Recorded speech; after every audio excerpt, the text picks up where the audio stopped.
Welcome to the podcast Crime Salad, where we talk true crime. I'm your host, Ashley, and with me always is my husband and partner in crime, Ricky. The purpose of this podcast is to honor the victims through ethical storytelling in the hopes of preventing future tragedies. We want our stories to resonate and educate others in hopes that some of these similar cases with identifiable patterns can be prevented. Now, before we jump in, please let us warn you that this is a true crime podcast. The details of this episode may be triggering to some listeners. Listener discretion advised.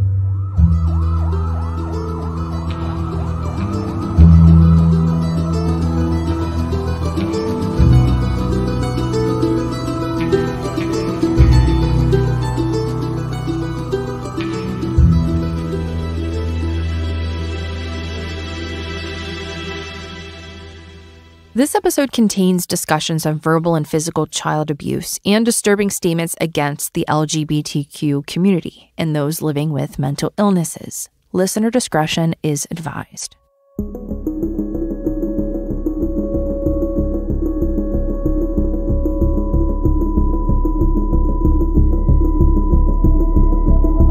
Now, it's no secret that we live in the age of social media. Likes, shares, and filters shape our perception of the world to a point where it's hard for many of us to distinguish fantasy from reality. Likes and follows fabricate credibility. Filters and FaceTime create impossible beauty standards for women. And family vloggers, in their perfectly edited videos, seem to have parenting all figured out. Occasionally, we get a glimpse behind the filters, edits, and perfectly crafted posts, revealing the unfiltered truth of lives that are far more imperfect than we could ever imagine. On this episode of Crime Salad, we pull back the curtain on a Mormon family vlogger whose wholesome online persona masked a disturbing reality.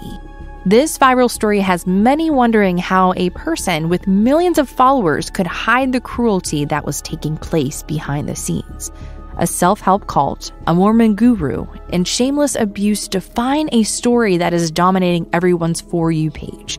Today, we are going to discuss the downfall of Ruby Franke and her cultish entanglement with Jodi Hildebrandt.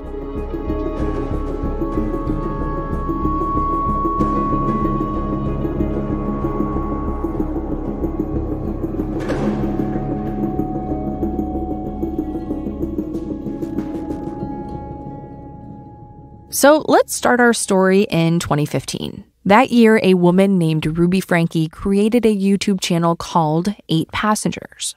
In Ruby's first video, Meet the Passengers shows a happy family of 8, including Ruby, her husband Kevin, and her 6 children.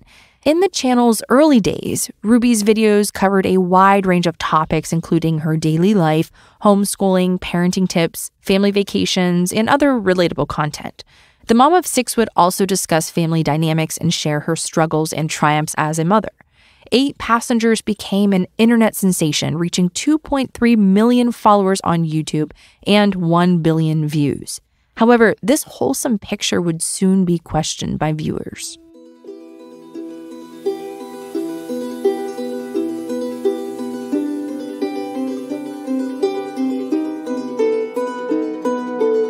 In every thumbnail and every social media post, the 6 Franke kids seemed carefree and happy, always wearing stylish blouses, polos, dresses, and big smiles. Yet behind the thumbnail, a few minutes into every video, viewers began to sense that something was not quite right. Ruby would make unsettling comments to her kids, and many of her videos featured bizarre punishments. I'm going to discuss some of these punishments now, which may be triggering for some listeners, so if you're sensitive to this topic, I suggest skipping ahead. All right, let's dive into the controversies that surrounded 8 Passengers, the Franke family vlog.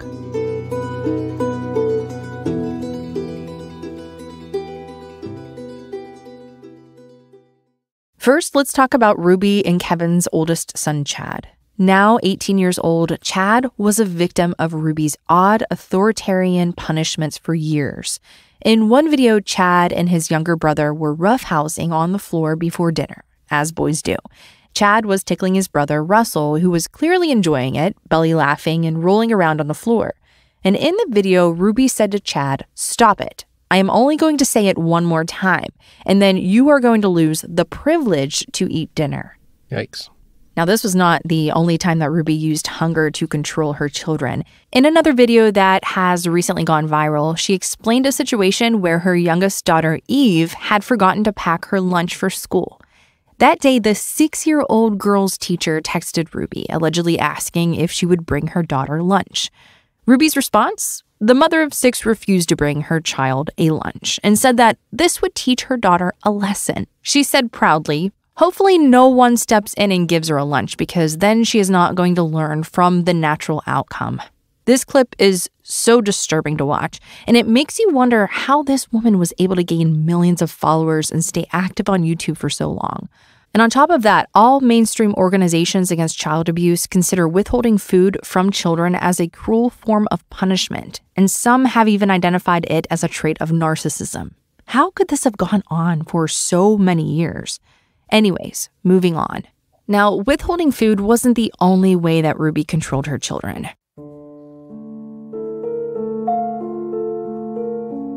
Her youngest daughter, Eve, seemed to be the target of many of Ruby's odd punishments. One night, according to Ruby, Eve wet the bed. Eve woke Ruby up around 2 o'clock in the morning to tell her what had happened and asked for help. Instead of changing her daughter's clothes and cleaning up her bed so Eve could go back to sleep, Ruby told her daughter to go to sleep on the floor in the bathroom. In the video where Ruby willingly volunteers this story, she acts as if wetting the bed is an act of defiance and smirks at the camera. And in another video Ruby posted on social media, she filmed herself scolding Eve, who was a toddler at the time, for using scissors to cut up various things around the family's home. Ruby held Eve's favorite teddy bear by the neck as she said to her daughter, "If you cut one more thing in my house, I am going to take the scissors and I am going to cut its head off." Calling this disturbing is an understatement. In all of these videos, time and time again, Ruby smiled at her children's pain and seemed to dehumanize her kids. Ruby actually captured a moment where she seemed to confess that she didn't love her kids. In a video, Ruby mentions a gold ring that she gave her daughter Julie when she was just 8 years old. The ring had been Ruby's as a girl. In front of all of her daughter's friends and siblings, Ruby recorded herself saying something extremely unsettling. Let's listen to a clip of the video.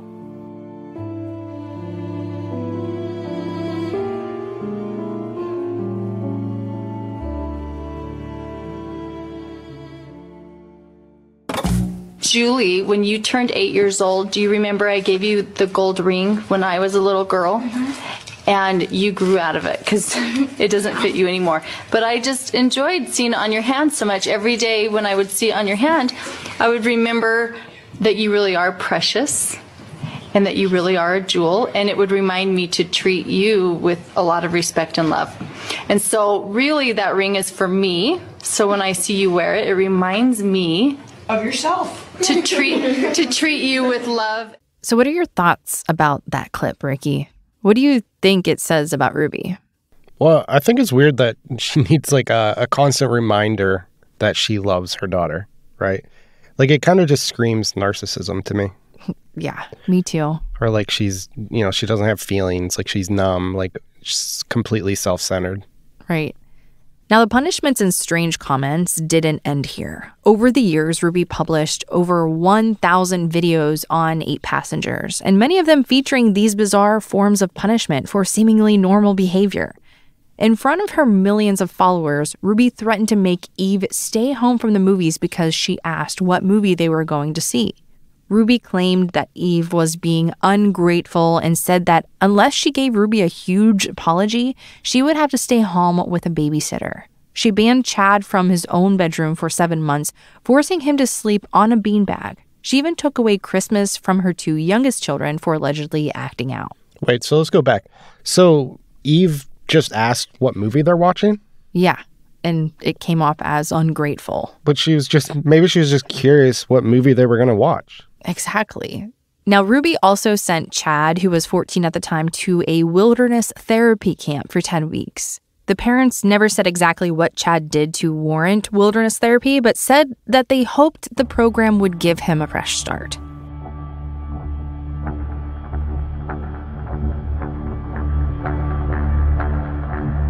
If you aren't aware already, these wilderness camps have recently been in the spotlight for their backwards treatments and abuse.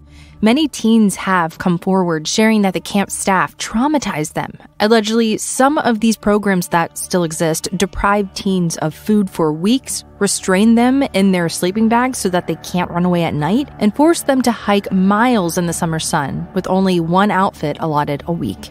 Over 1,500 staff members of these camps have been involved in abuse claims, ranging from restraints gone too far, causing broken bones, and even sexual abuse. So now you know a few of the punishments that Ruby inflicted on her children in front of her 2.3 million followers. However, no one but Ruby and her children know exactly what was going on behind the scenes.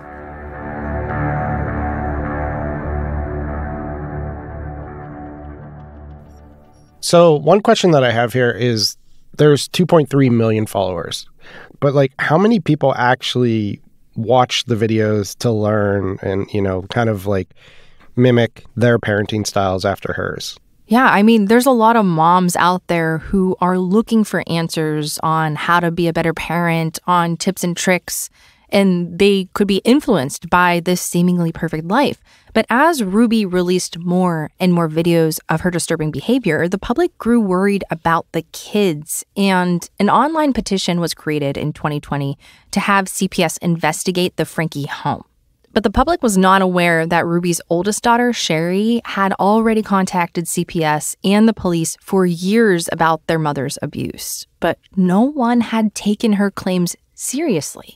In 2021, Ruby dismissed critics, saying that she was just showing the world what a responsible mother looks like. In 2022, Ruby posted a story on Instagram claiming that the public had turned against her and her family and that they were exploiting her kids by sharing clips of her videos in a negative light. Well, that's ironic. Yeah. And she said that she had decided to put an end to her 8 Passengers YouTube channel because the family needed a break from the public eye. Ruby also explained that she would not create content with her children anymore because soon they would all be out of the house, even though at the time her youngest was only 8 years old. After essentially wishing her kids out of the house, she claimed that she had a more important message to share. So she renamed the 8 Passengers Instagram Moms of Truth and began to create educational content for moms. So what's weird to me here is that she's now taken the focus off of the family and put the focus completely on herself. Like, to me, that screams narcissism. She cares more about looking like the great mom than actually being like a great mom. Yeah, it's wild. Now, Ruby's break from YouTube didn't last long. Shortly after ending her infamous vlog, Ruby teamed up with Mormon therapist Jodi Hildebrandt, joining her YouTube channel Connections Classroom. Jodi was a licensed therapist who worked exclusively within the Mormon community. She was well-liked by Mormon officials and bishops who regularly referred their constituents to her. On top of her work with individuals and couples, Jodi also worked with Mormon officials to create an LDS-centered 12-step addiction program. Jodi's Connections Classroom was a podcast, an online educational resource, and social media giant that promoted something called the Principles of Truth.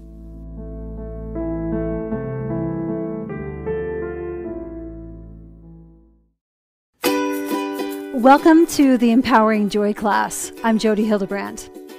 I am sure you're here because you have a desire to heal, a desire to have joy in your life and connection in your relationships. I have that same desire, not only for myself, but also for you. Those of you who have been given a diagnosis, I want to tell you that your diagnosis is not who you are. It's not you. The truth is that you can change. You just need education. You need the correct education. I invite you to join me every Saturday to learn about Principles of Truth. The base being honest, responsible, and humble, and how you can use your choices to empower you to recognize distortion and recognize truth and reframe those distortions, those lies, back into what the reality is, back into the truth. I hate Jodi already.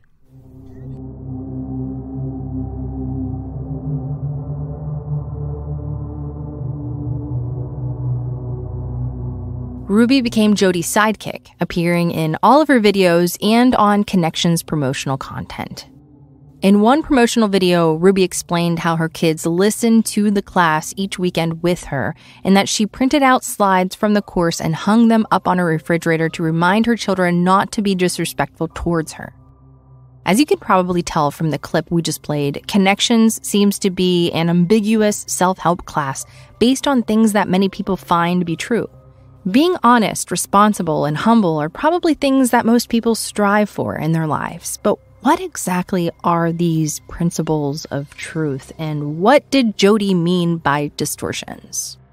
Well, that would prove to be a bit ambiguous too, but we're based in fundamental Mormonism. You see, while Jodi was a licensed therapist and life coach, much of her teachings were off the beaten path. She was known in the therapy community for creating unique therapies and promoting ideologies that could not be found in any psychology textbooks. Part of this had to do with her entanglement with Mormon officials. In order for bishops to refer church members to a therapist, they had to be vetted by the LDS Church. One former Mormon therapist claimed that when she was vetted by the church, LDS officials asked her about her stance on masturbation, LGBTQ rights, and whether she would discuss sex with her clients. According to this therapist, the church was looking for individuals who were opposed to masturbation, pro-conversion therapy, and would not discuss sex with their clients, including married couples. Being so close to Mormon leaders, Jodi had obviously passed this initial test, and these opinions, among others, shaped her therapy practice. With these perspectives at the foundation of Jodi's practice, you can see how her theories and therapies quickly became problematic with the general public and her clients. Jodi and Ruby were vocal about their offbeat opinions on psychological disorders and the LGBTQ community. They even promoted disturbing opinions about victims of sexual abuse and rape.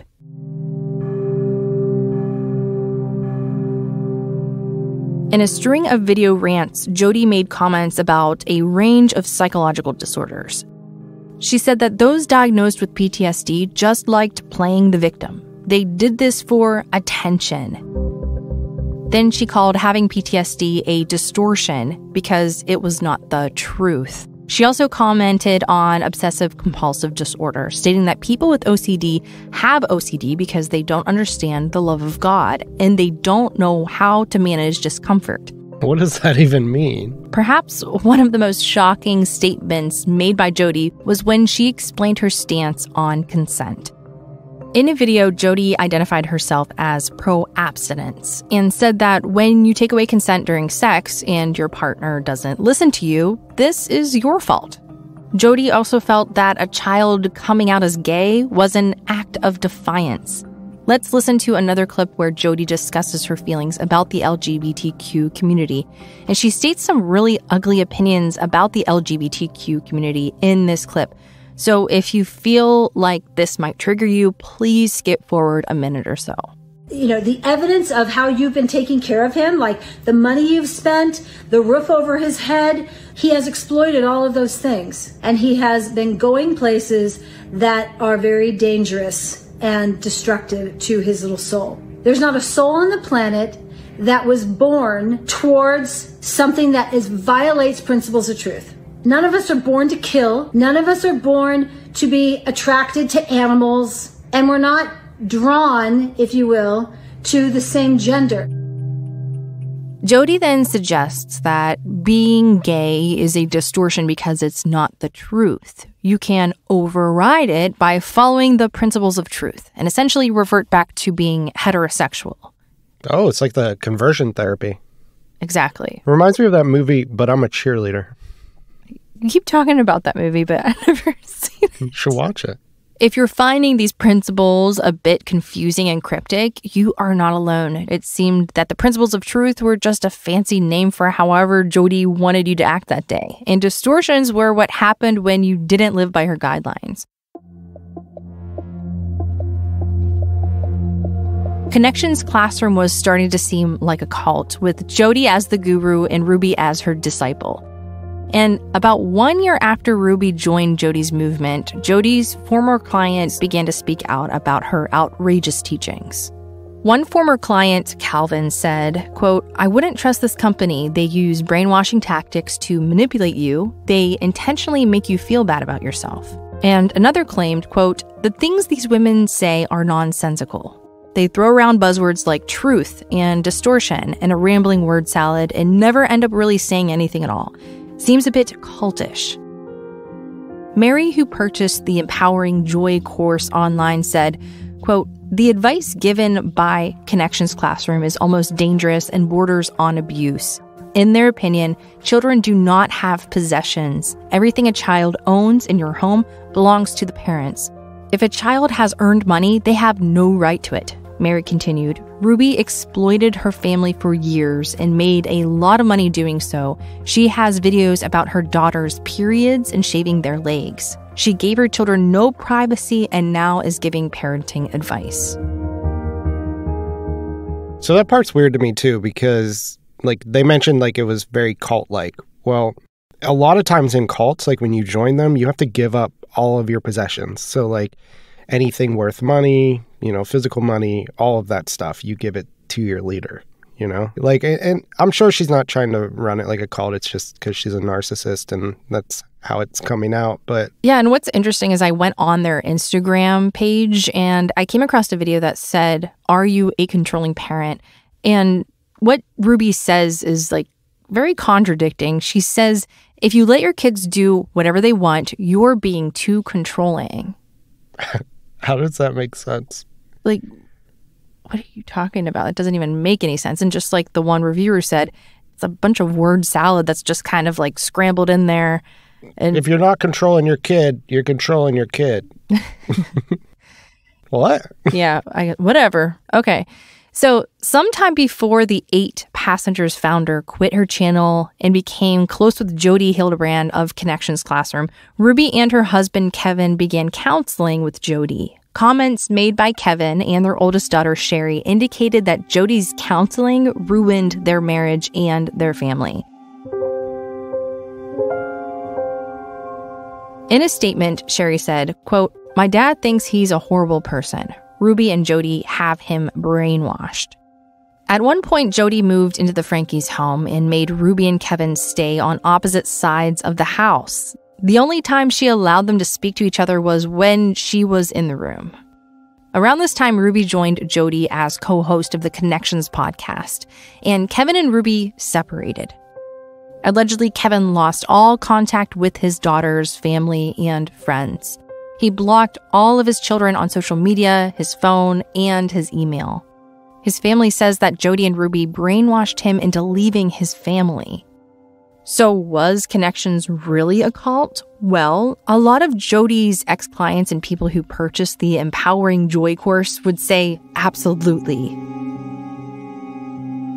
While we don't have many details on the down spiral of the Franke's marriage, we do have a detailed account of a marriage destroyed by brainwashing, lies, and manipulation from one of Jodi's former clients.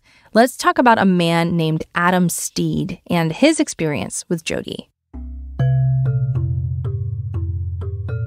Now, before meeting Jodi, Adam was already well known in the LDS community. Adam had been sexually abused by a Mormon Boy Scout leader in Idaho. His abuser was a man training to be an LDS seminary teacher, which is a person who prepares nuns and priests for their careers in religion. After turning in the predator, Adam took the issue of child abuse to the governor of Idaho, and he successfully changed the statute of limitations in the state so that more victims of child abuse could come forward. Good. Yeah. So at 26 years old, Adam met Jodi.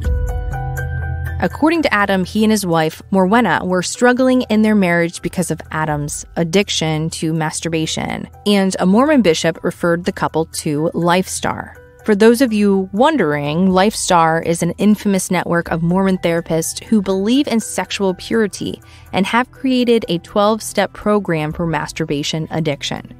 Jodi was the leader of the local chapter where Adam lived, and Adam and Morwenna joined her couple's therapy group. Now, at first, Jodi seemed extremely charismatic, but it didn't take long for Adam to realize that something was seriously wrong with Jodi and her therapy practices. You see, Jodi based her therapy around the belief that everyone had addictions. Adam recalled her saying, whether you are addicted to porn or addicted to reading scripture, you all have an addiction to something. If you didn't believe that you had an addiction to something, then you were lying to yourself and experiencing a distortion. Remember that word? I remember. The only way to fix this cycle of addiction was to follow her program. In an interview with Mormon Stories podcast, Adam speculated that Jodi based her tactics off a basic human principle. When people are scared, they are more often willing to give people in leadership an incredible amount of power. So by scaring every one of her clients into believing that they were inherently bad and that only she had the solution, she secured her control over them. Another way she controlled her clients was by removing their support system. She would tell her groups to do as Jesus did and let your relationships die so that they could be reborn. She also convinced many of her clients that their entire support system, friends and family, were codependent and toxic. Many clients would then stop communicating with friends and family, only looking to Jodi and the therapy group for support. In a disturbing comment, Adam said, quote, "And if it didn't die on its own, Jodi Hildebrandt would kill the relationship." So I think this part is kind of interesting because obviously we see this in domestic abuse cases where, you know, the wife or the husband, whatever, basically isolates the other partner from friends and family, right? So basically it makes them weaker and they can manipulate them more. I wonder what Jodi was telling Ruby to get her husband out of the house. Well, I think, you know, basically she just said, hey, like, he's bad, he's evil, he's no good for you, he has an addiction, it's ruining you, it's ruining the family. And eventually when you're told that so many times, like, you're gonna believe it. It's just crazy. Yeah. And especially Ruby's husband now believes that he's the bad guy. Like, he blocked his entire family, he's not talking to them at all, and he feels awful about himself. She's literally convinced him that he is the problem. So I'm wondering if Jodi gets like this sense of power whenever she gets control. It's like a satisfaction. Like whenever someone like falls into her like manipulation, she's like, oh, it's like her it's like feeding her like it's a power trip. Power. You know, it's also weird too because Ruby basically left 8 passengers and went to Moms of Truth or whatever. So a lot of times with like narcissists, they only want to surround themselves with people who can benefit them, right? So it's almost like maybe her family wasn't benefiting her in the way that she wanted anymore. And she thought like Jodi was that next step to like surround herself by. Like Jodi could ultimately benefit her more. Yeah, and what's similar in Adam's case is he believes that Jodi worked to end his relationship with his former wife by weaving lies about him and likening his interest in masturbation and underwear ads to pedophilia. She even told Morwenna that he should not be alone with his infant children or give them a bath. After several months of brainwashing the couple, Morwenna became more and more suspicious of Adam. At one point, it seems like his wife was instructed by Jodi to entrap Adam and frame him to be a pedophile. One night, Morwenna asked Adam to give their 1-year-old a bath. Then she walked into the bathroom with lingerie. Adam saw Morwenna and felt a wave of relief that maybe he was finally getting his wife back and that they could repair their relationship that had almost been completely destroyed by Jodi. Then, after seeing that Adam was physically aroused, Morwenna looked at him in disgust, insinuating that he was aroused by his 1-year-old daughter. What the hell? So messed up. It's like framing him. It is completely. Now, finally, after destroying their relationship and Adam's identity, Jodi told Adam's wife that she should not speak to him at home and that the only time that they could have a conversation was with Jodi in their group therapy sessions. During this downward spiral, Morwenna called the police on Adam 3 separate times, once for leaving his backpack on the couch, once for trying to get by her while she was blocking the front door, and once for refusing to sleep on the floor because she had kicked him out of the bedroom. The police found no signs of physical abuse and were particularly confused by the call about the backpack. Following the string of 911 calls, Morwenna left Adam and took the children with her. Then Adam's worst nightmare came to life as Jodi instructed Morwenna to get a restraining order against him, and he could only see his children in the presence of another adult. In the coming months, Adam would be wrongfully accused of rape, and the incident where Morwenna aroused her husband in the bathroom was twisted into a story of Adam being aroused by his 1-year-old daughter. Then, Adam was framed by bishops and his estranged wife for breaking this restraining order and faced 4 felony charges and 20 years in prison. In the aftermath, it was clear that Jodi had not only coached his wife to get a restraining order and frame him for multiple crimes, but that she had manipulated Mormon leaders to help her in this plot for total control. Eventually, all charges against Adam were dropped because there was not one shred of credible evidence against him. In fact, the charges against him had even been filed illegally. Wow. Yeah, that's crazy how that would get that far. Now, later, Adam discovered that Jodi was involved with a Mormon leader in Idaho who attempted to cover up the sexual abuse Adam had brought to the public so many years before. Adam guesses that his referral to Jodi and Jodi's mission to destroy his life were not a coincidence. He thinks that there was motivation by Mormon elites to punish Adam for being a whistleblower in the child abuse scandal. That makes sense. Jodi is like Ted Bundy, Adam said on Mormon Stories podcast. Ted Bundy's got that smile where nobody can get their head around what he does when they look at his picture. She is completely pathological. So, with what happened between Adam and Morwenna, it seems like Jodi did the exact same thing to Ruby and Kevin over a decade later. Yeah, it seems like she used the same tactics, and I think it's safe to say that she is a master manipulator at this point.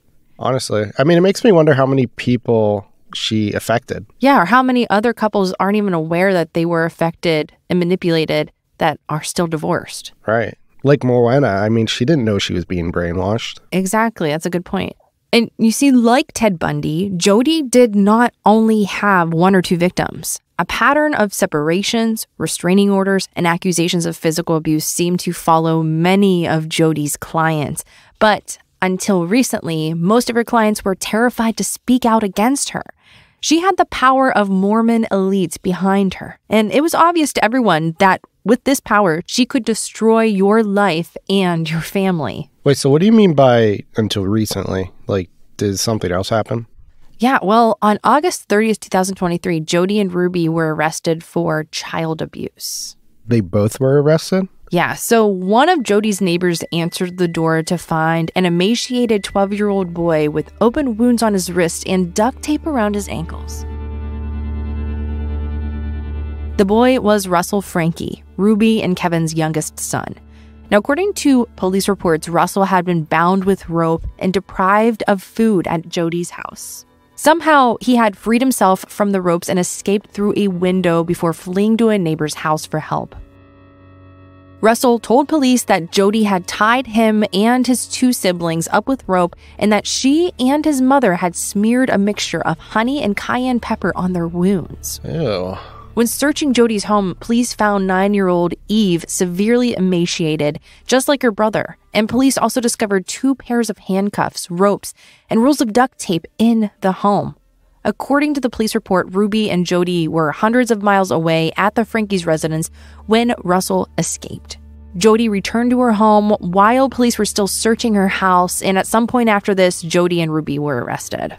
Wow, that's crazy. You know what this reminds me of? That whole Turpin family case with Jordan Turpin. Yeah, and how she escaped and saved all of her siblings and they were all tied up on their bed and everything. Yeah. Very similar. And I think they were very religious people. Nothing against religion, but very religious people, very strict in their parenting and a lot of similarities here. A lot of similarities. Now, since their arrest, Jodi and Ruby have been charged with 6 counts of felony child abuse. Each count carries a maximum of 15 years in prison, which means that Jodi and Ruby could face a sentence as long as 90 years. I hope. Their bail hearing, which was originally scheduled for September 21st, is now being postponed until October. At least until then, both women will remain behind bars. Ruby and Kevin's 4 youngest children are currently being cared for by the state, but Kevin is reportedly trying to win back custody of his kids. Wow. It's really sad. Yeah, it is. Now, since their arrest, clients, neighbors, and family members have begun to speak out. Neighbors described red flags that actually led them to call CPS years before. After her mom's arrest, Sherry Franke, Ruby and Kevin's oldest daughter, posted a photo of police investigating the family home on her Instagram story, and she captioned the photo, "Finally." Ruby's sister Julie posted a video explaining how they felt when Ruby started to become intertwined with Jodi and her cult. Julie said, "We all felt weird about this Jodi lady. We didn't like the teachings Ruby was bringing to the family functions. And we were this close to telling her, if you come to our family events anymore, we do not want to hear what you are learning through connections because we don't like it." I feel like that's probably all she ever talked about, too. Yeah, truth and what was the other word that she threw around all the time? Distortions. The year prior to Ruby's arrest, Sherry cut ties with her family as her mom's punishments became more and more extreme. Allegedly, Sherry had reached out to her aunts, Ruby's sisters, about the abuse that they were experiencing in the house. Sherry's aunts claimed that they did everything that they could legally to protect the children before her sister's arrest. Ruby's sister-in-law, Jennifer Franke, was a bit harsher when she spoke to the media about the arrest. She said that Ruby isn't really my cup of tea. I never really liked her from day one. If you look up narcissist in the dictionary, there will be a picture of Ruby. I believe that. Now, since it has only been about 1 month since Ruby and Jodi's arrest, these allegations and victim testimonies are probably just the tip of the iceberg.